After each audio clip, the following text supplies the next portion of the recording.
Happy Thursday and welcome back to another exciting episode of the Rocketeer Minute, where each and every day, Monday through Friday, we go over 1 minute of the greatest adventure movie Walt Disney's ever made, the 1991 Joe Johnston-directed feature, The Rocketeer. I'm one of your hosts, Jim O'Kane of TVDads.com. And I'm Hal Bryan, an airplane nerd from the Experimental Aircraft Association here in Oshkosh, Wisconsin. So, Jim, we're diving headfirst into minute 79. I can't believe it. What happened to minute 10? It just keeps going and going. And the action is picking up, even though it's kind of a slow one. And we've just had, it was only a couple of minutes ago, or maybe last week, that Jenny woke up from her sound winter sleep. Right. But now she's wandering around, moving her eyeballs left and right through the first couple of seconds of this thing. And you've got that, another hint of the main theme, James Horner there, just that little French horn giving us the intro, but then sort of falling away a little bit discordant. So it's telling us, we're looking, but there's no triumph quite yet. Something's up, yeah. Yeah, and also that inimitable, well, I guess it could be imitated, but not correctly. Right. The triplets, the little da-da-da-da-da-da. Yeah. It's always pondery. Jenny's discovered the secret room, which is one of my favorite tropes of all movies. I mean, it's been... Oh, same here. It's still high on my bucket list of things. I've got to have a secret room. Yeah, I think we'll talk more about that with Billy. Wait, can I say that Billy's going to be on again soon? I think tomorrow. People can check in and find out if he's going to be here tomorrow. But I have a pretty good feeling about that. But I've loved it ever since. Even as things, when I see this though, I always think of Young Frankenstein first with put the candle back. Exactly. Yes. No candle here, but it's just such a great trope, and I know if you've ever read Devil in the White City, it has some sinister sides to it. But that the idea of a secret room and other things going on in other rooms. And speaking of which, we're going to be meeting up in the home of the former White City, Chicago. Yeah, that's right. We're meeting up there in just a couple of weeks. If folks have not looked into it, go to the main site here at, and assuming this is the first go around, you're not listening to this years from now, but for 2017, August 25th or 26th, Saturday the 26th, we are going to be meeting in Chicago for a Movies by Minute podcast convention, and everyone's invited.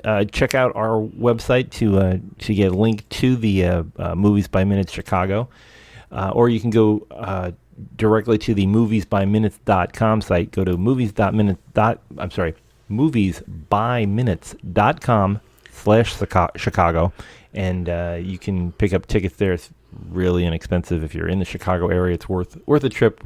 We're expecting, I think millions of people are probably going to show. Well, we'll I think see. That's conservatively. Yeah, at least. And no airplanes to park. So there. No airplanes to park, and also, as far as we know, no sort of late 19th century serial killers. Yeah, well, keep your fingers crossed, but keep your eyes open and lock your car. This is kind of small as secret passages go. I know there's a great, probably one of the more famous ones in real life that's still standing, that hasn't been taken down by the local authorities, is of course, the Winchester Mystery House out in California in San Jose. The daughter of William Winchester, the fellow who, the Winchester rifle and all that, had a lot of money, and she had just some wild ideas about that she couldn't stop building. She needed room for her ghosts, so she kept building this house with all kinds of rooms to nowhere, stairways to nowhere, extra odd doors and windows that were shaped like spider webs. So it's a creepy place, but it turned into a fun visitors destination. So if you're ever in San Jose, I can recommend it. And the Mythbusters did an episode there, if I remember right. Oh, really? The right place, yeah. It's a great piece of California history. It's only right up the coast from where Jenny is trapped in this other room. But of course, Jenny's already knows the score on this little mystery, that she knows that you have to pull on something or twist on something, and apparently you have to pull on a book. So she's going through the entire shelf. We get an interesting view there of Neville's collection, his particular library, and just some unusual books that he's chosen to have, and rather apt for this movie. And perfectly apt. And, Jim, we were both looking closely and there's that right about second 17, you see you can read the titles or most of the titles of 4 books. And we were looking closely at that first one on the left. I didn't get very far with it, but you, I believe, had a breakthrough. Yeah, my high school French finally paid off after all these years in a syllabus of remedies for stupefaction. In other words, how to wake people up from anesthesia. So I'm assuming it just says get brandy and exactly. And then you could and smelling salts, I guess. Your French, certainly better than mine, but I could almost read it as as a remedy being almost a way to cause it.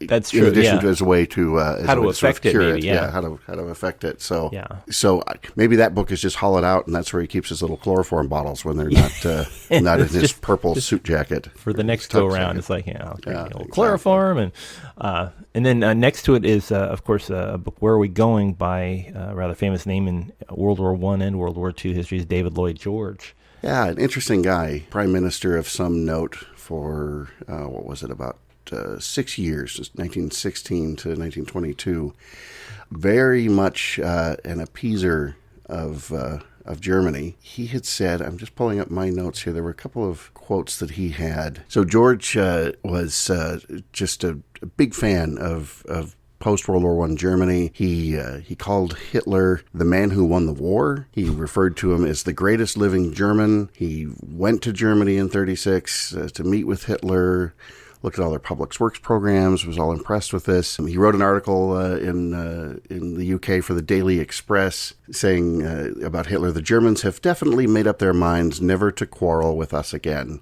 And then, as if that wasn't enough, as it wasn't sort of over the top, was he giving stock tips too? I think so. Yes, he referred to Hitler later as the George Washington of Germany. Wow.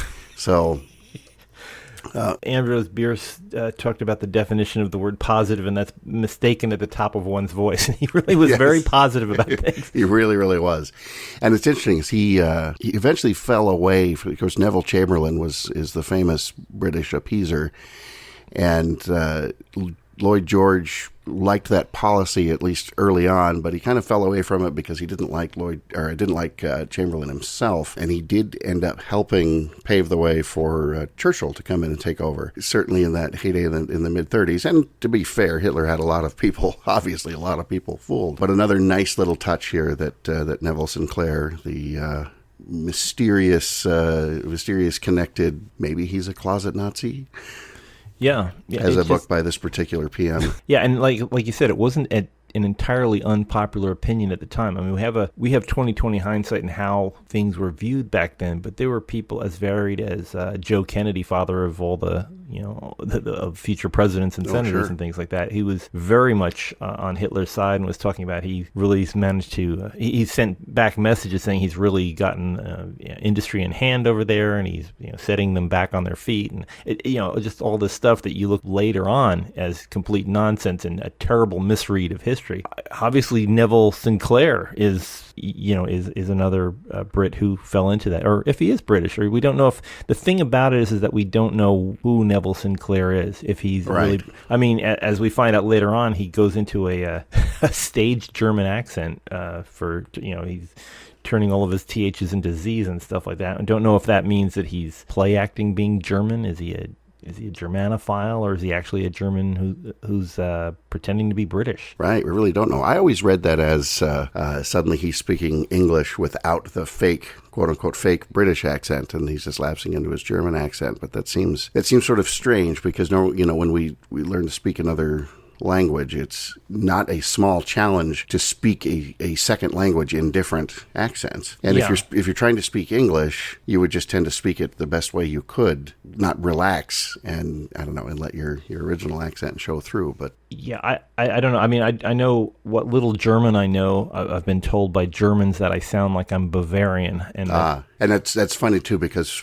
my first trip to Munich, to München in Bavaria, I was told that I had slightly. They were trying to be polite, but I had sort of slightly trashy slang from the former East Germany, because I'd spent a lot of time in Leipzig, going to this giant video games conference over there, and. Well, after a day in Bavaria, I shall speak like a Bavarian and pick up whatever slang and things that I can. But I certainly never got to a point where I could sit there in my head and say, okay, I'm going to speak now, but I want to, talk like a Bavarian versus someone von die Ost. I just had friends from I didn't realize were from Bavaria who taught me different phrases. It's funny how you before you learn a language, you always learn phrases to say Sure. that are just in there. And I have a couple that I will not say on this show because we have it's a family show. But they do come across. You can drop them at all. I know how to start fights in bars all over Germany. That's good. That's a good skill to have. Do you know how to finish those fights, Jim? Just run. Just run. Yes. Schnell. Speaking of people who pretend to be other people, the book that Jenny is pulling on, The Conquests of Casanova, of course, Casanova is known to, typically he's kind of a synonym nowadays for words for a womanizer, someone who is, the Conquest of Casanova mostly being women. Giacomo Casanova was a spy. He was a fighter. Most of the time, though, he was a faker. He was renowned for pretending to be other people, pretending to be other. He was from Venice. He pretended to be French. He pretended to be German. He pretended to be what would later be Czech. He was just a renowned an assumer of other people's identities. So he was sort of the the Frank Abagnale of Catch Me If You Can fame. He was exactly Frank Abagnale of his day. He could put on, and he did. He put on different military uniforms and pretended to be, an officer. And when he got tired of being an officer, he just kind of dropped it and skedaddled out of there. He was very fond. Another thing that he was famous for, the womanizing. Most of his women were much younger women. I mean, what we would think of as high school age women or below. It's just kind of he really had a thing about young teenage girls. All of this is fitting over Casanova is a great pencil sketch of Neville Sinclair. And, absolutely. He was a gambler, but the thing about being a gambler is you're supposed to win, and he was a horrible loser when he gambled. The way I usually know Casanova was that he was very fond of playing faro, which is, to me, it's a game I always I read. When I was younger, I read a lot of Louis L'Amour and those, a lot of Western novels. And they were, anytime you went into a saloon, people were playing faro. And I've never actually seen a live game of faro played. They don't really do that much nowadays because the odds aren't good for the house. It's kind of a complicated game that's kind of a mix between blackjack, bingo, and a board game. It's the only way to describe it. There's I don't have time to explain all the ins and outs of faro, but I've always been fascinated by it. The odds are very flexible. They seem to go back and forth between people playing it. The house doesn't really have much of an advantage. It's an interesting game. I've always wanted to put on a 10-gallon hat and go someplace while a tinny upright piano plays in the background and you're sitting there dealing faro. You might have better luck trying Fizbin, but one never knows. Who knows? Not on Tuesdays, though. So, that's my relationship with Casanova. I would read about him and his relationship to gambling and faro and a whole bunch of games that no longer exist because it's just. There's easier ways for casinos to make money. One of the things I thought was this Casanova has maybe a Casanova character is already, as you said, it's a synonym. It's something that's in our lexicon. But things I thought was interesting was him going on what was known as the Grand Tour, which was sort of an understood custom for members of the nobility and the aristocracy, the 1600s through the sort of the mid 1800s, before train transport became a real reality, rail transport. But you would have somebody, a young person from a wealthy family coming of age, turning 21 or whatever they decided at the time, and they would usually have a chaperone, and then they would go and travel through France and Italy and all around sort of Western Europe for months or even years. It was the equivalent then of sort of backpacking through Europe, except doing it with unlimited funds. Yeah, and we sort of associate. There were a surprising number of people back then that could do that. It's just kind of It's amazing how this was a regular thing for a couple of 100 years, and they'd go in search of art and culture, and they'd have paintings done, and they'd learn to speak their language, or work on different languages, all sorts of things like this, and just immerse themselves in the world of the Renaissance. It's an amazing concept to think back on. The sort of thing you look at and say, well, goodness, if I had unlimited funds and lots of time off, it would be an interesting trip to make. It makes you wonder what Neville Sinclair was like. Yes, exactly. And the last book on that we see in the close-up is illustrations for the theater. So I guess he knows about theatricalities, and it really his whole mansion seems to be set up for theatrics. Yeah, it really does. One of the things that I was thinking about from yesterday's minute when we were talking about the loggia and looking down on the floor below, and I think I touched on this many minutes ago, was about William Gillette. William Gillette was a famous actor from the 1890s into the 1930s. He was, when we think of the character Sherlock Holmes, we think of a guy with a pipe and a deerstalker hat and Quick Watson the Needle, all that jazz. That is not the Sherlock Holmes that Arthur Conan Doyle came up with. That is the Sherlock Holmes that William Gillette came up with on stage when he played Sherlock Holmes on stage. And our modern view of Sherlock Holmes was from William Gillette's mind. And William Gillette was an extremely theatrical. He would be like, if Neville decided not to becoming a Nazi spy, he'd probably be a very theatrical, vain, and preening actor who has good chops. But William Gillette, one of the things is his home is on the Connecticut River. It's still here. It's a castle that he built, very oddball kind of castle, similar to what Neville has. But it was made out of field stones and stuff. And the way he had designed his entire great room in his house, he had a living room. It's very similar to where Lothar was chewing on chicken. But what happened was his dressing room, his bedroom and dressing room, had a series of large floor-length mirrors.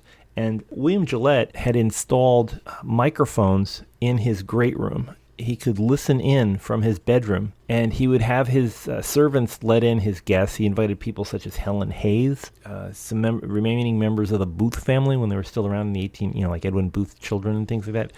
Really? Just everybody that has a... he had people like Laurel and Hardy came to him. Gloria Swanson, he was friends with all these people at the turn of the century. Mary Pickford, Fairbanks would come to his house on the Connecticut River, and he would always arrive fashionably late, even though he lived upstairs. And what he would do is he would listen in on the microphones and hear what conversations were going on about him. Wow! He would watch from the way that the mirrors were set up. It was kind of it's kind of like a Newtonian telescope. He would look through a series of mirrors and be able to see who is standing where and how to make his dramatic entrance for these people who were talking about him. He was hoping, he's kind of an Oscar Wilde character. He just wanted to hear a lot of people talking about him because the worst thing was worse than being talked about was not being talked about. So he would figure out when the appropriate moment was to make his grand entrance, and he'd show up at the top of the stairs and voila, here I am. William Gillette had died around 1936 or 7, I think. So a couple of years earlier, I can't imagine Neville Sinclair not being invited to Mr. Gillette's home to participate in this little court that he held.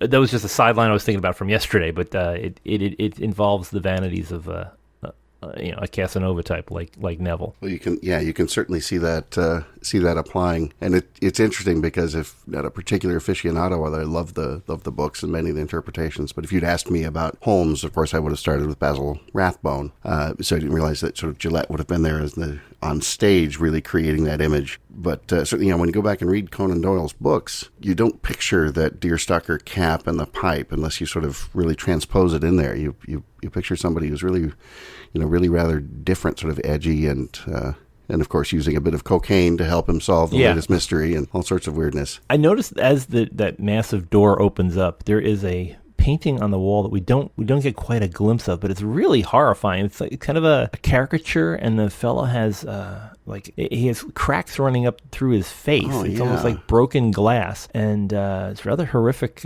image on the wall. And I don't think it's a caricature of Neville Sinclair. I think it's just a random... I see a big high forehead. You could almost convince me that it was... I don't think there's a mustache. Yeah, there might be. You could almost convince me it was like sort of a grotesque caricature of Shakespeare, for some reason, comes to mind. I was going with Lon Chaney. Maybe it was like a Phantom of the Opera look, but it just was it's very disturbing. You only see it for a moment, and just enough to get you on edge seeing it. We watched Jenny come in from from the normal lighting to the unearthly green lighting that's coming from a little side doorway there, or the side the bench where we're going to see a bit of electrical equipment. Also, that rather large map of Los Angeles Angeles County, which looks like it goes from, I don't know, almost to Bakersfield, it looks like. And it's a bunch of lines drawn on it, which I'm assuming maybe the path of the Luxembourg, maybe fault lines, maybe... and some pins stuck in at a few different places.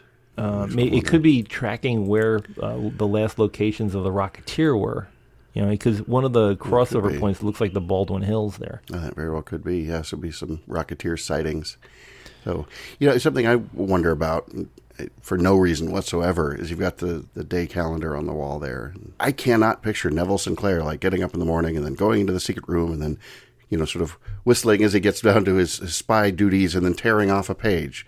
For some reason, that seems so beneath him, yet would he have any staff or anybody else who would be allowed back here? Does he? Because presumably he doesn't live in this estate entirely alone. He would have a cook and yeah, well, and and things, I don't think anybody knows about that. Maybe Lothar knows about the book, but I could see the date being very important to him, as we had talked about previously, that there was an Enigma machine somewhere involved in this, and the Enigma can have a day, like there's an initial code setting, so having the correct date might be an important thing in setting the Enigma to the right moment. And of course, we see Jenny look down, and she finds a big drawing, a set of drawings. Peavy's copy printed earlier that day, as we see. He writes down at the bottom there, and we've never come up with who the A is, and I think if when Danny comes back, we really need to ask him.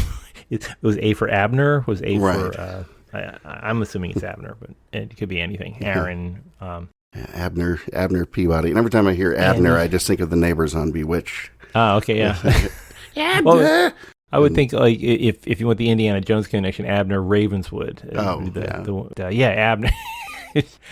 Which is also on the Warner lot where some of this was filmed. Maybe the A is for Alan Arkin. Yeah, could be. Alan Peabody, yeah. I really would like to take...